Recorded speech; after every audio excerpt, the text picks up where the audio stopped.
I'm Philip Siegel of Havana Phil Cigar Company. And I'm Shana Lee, the social media manager here and owner of Shana Lee Photography. Welcome to Behind the Smokescreen.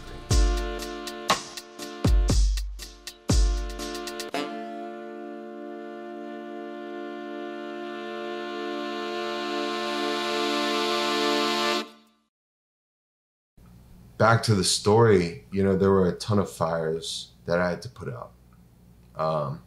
And climbing the mountain, as far as this episode goes, my father was an established figure in the cigar industry. Mm-hmm. I was not. Mm-hmm.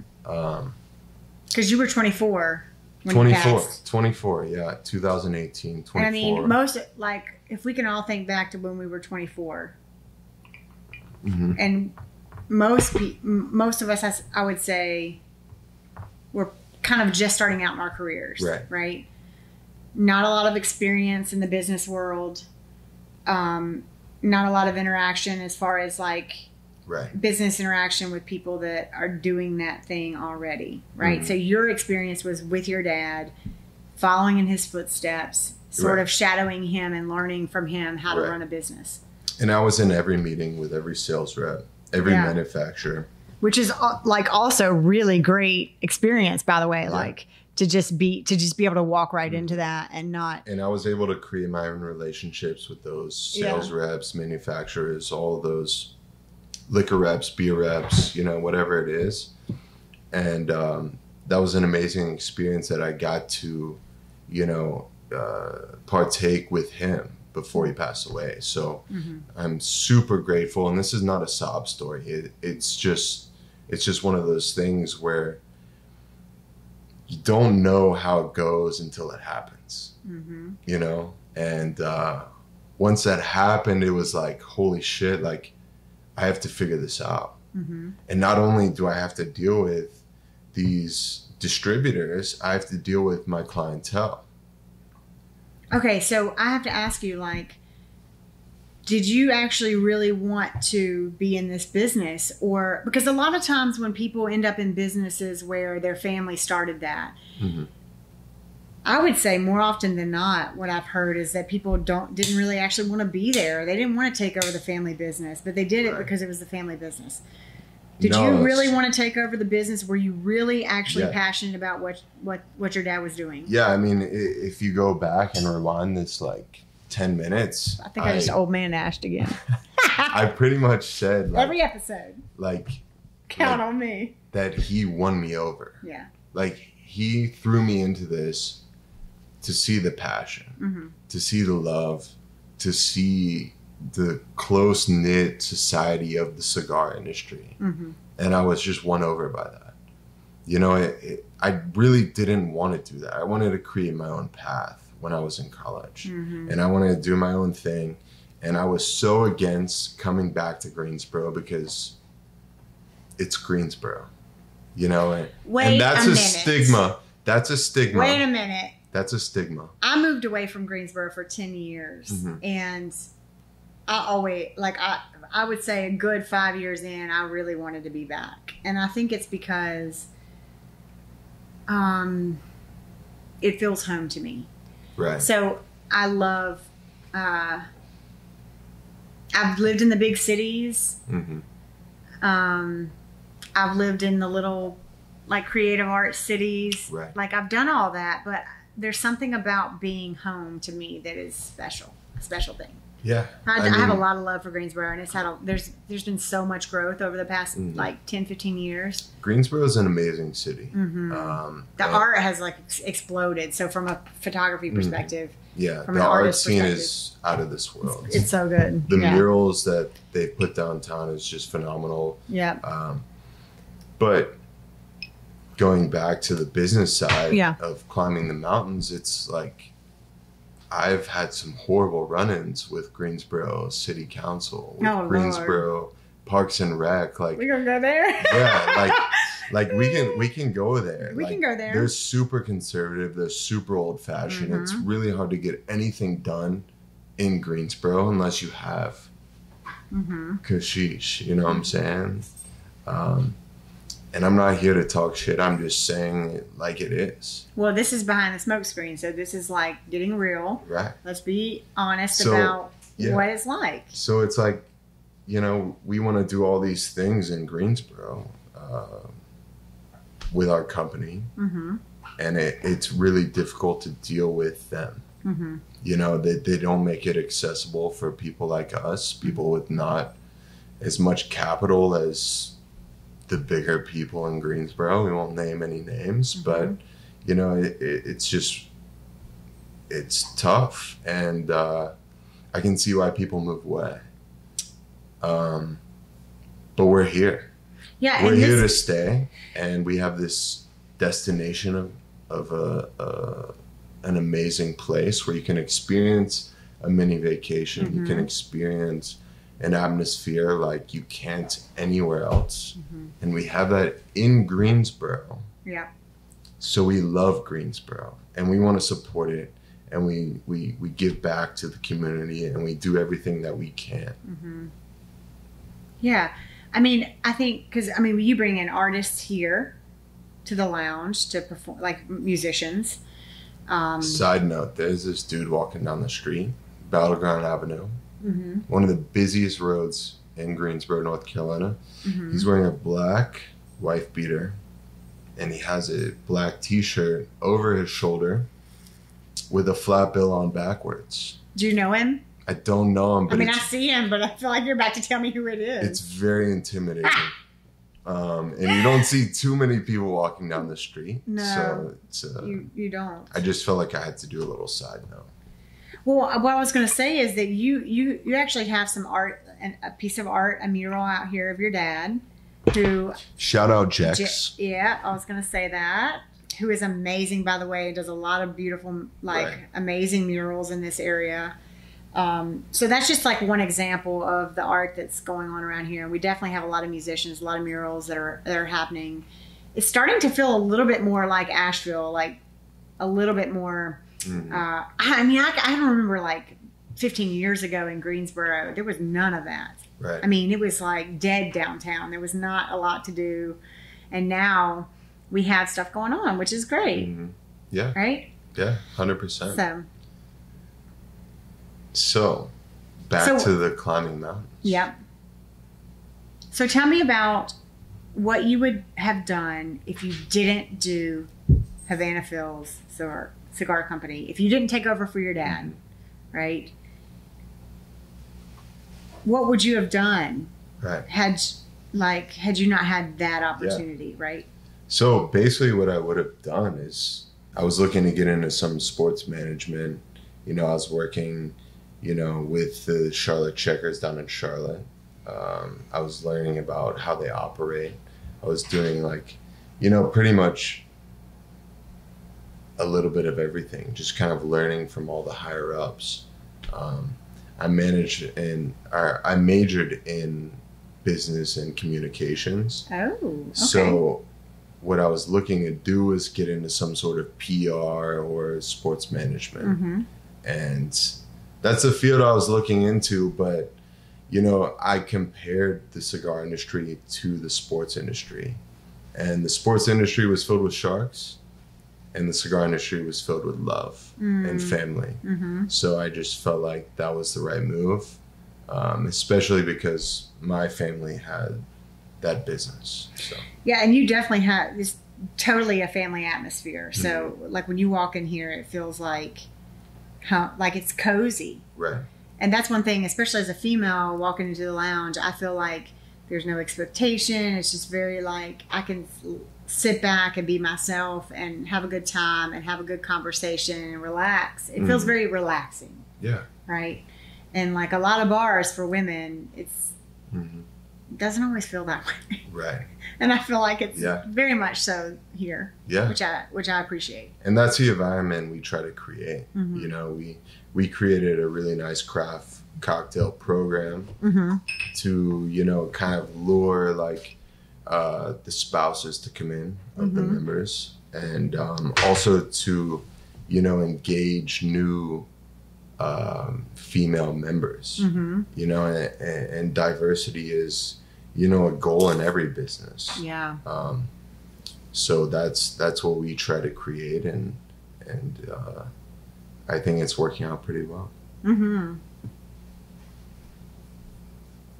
So what would you say is the hardest part of the climb for you? Because it's been just a few years. It really hasn't been that long, right? Yeah, it's been 2 years.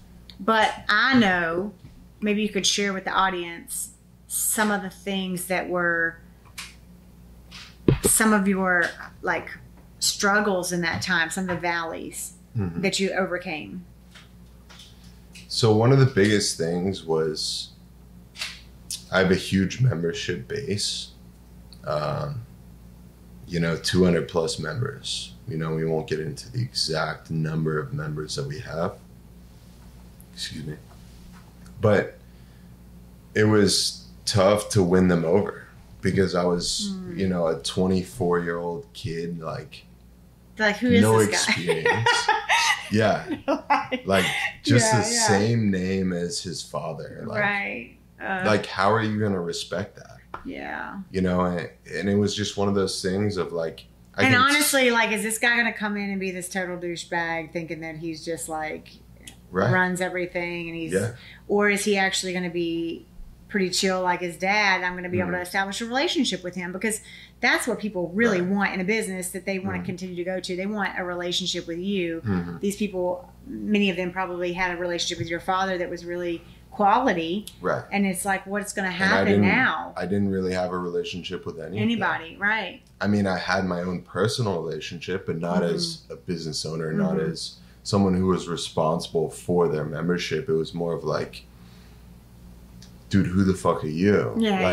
Like you're never gonna fill your dad's shoes, because he was such a personality, and I had to realize that. And it wasn't because of what people were saying, it was just because of like the difference in me and him. Because he was so boisterous, so outgoing, so like sociable.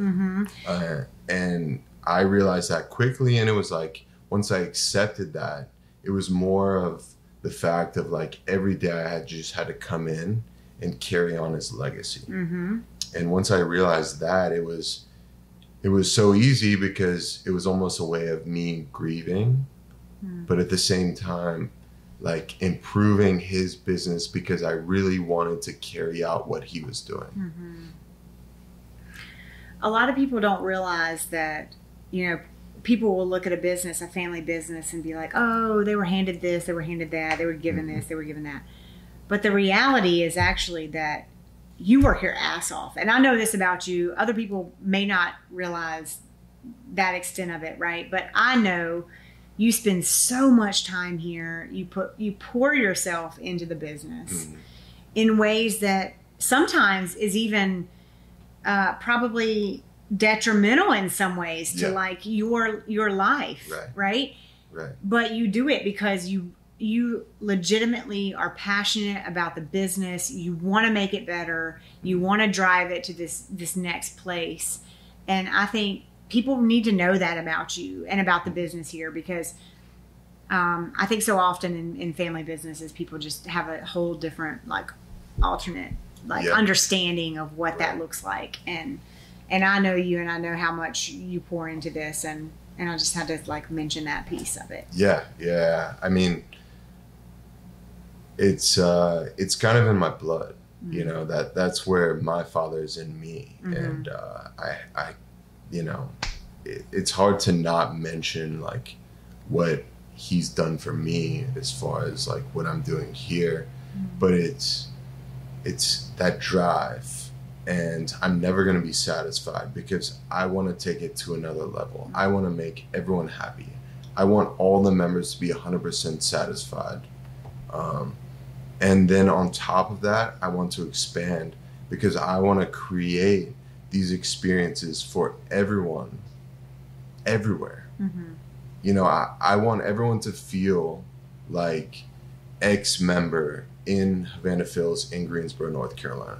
I want everyone in every city to feel that way, because it's such an amazing escape. It's such an amazing experience, and that's what we do every day is we create that experience.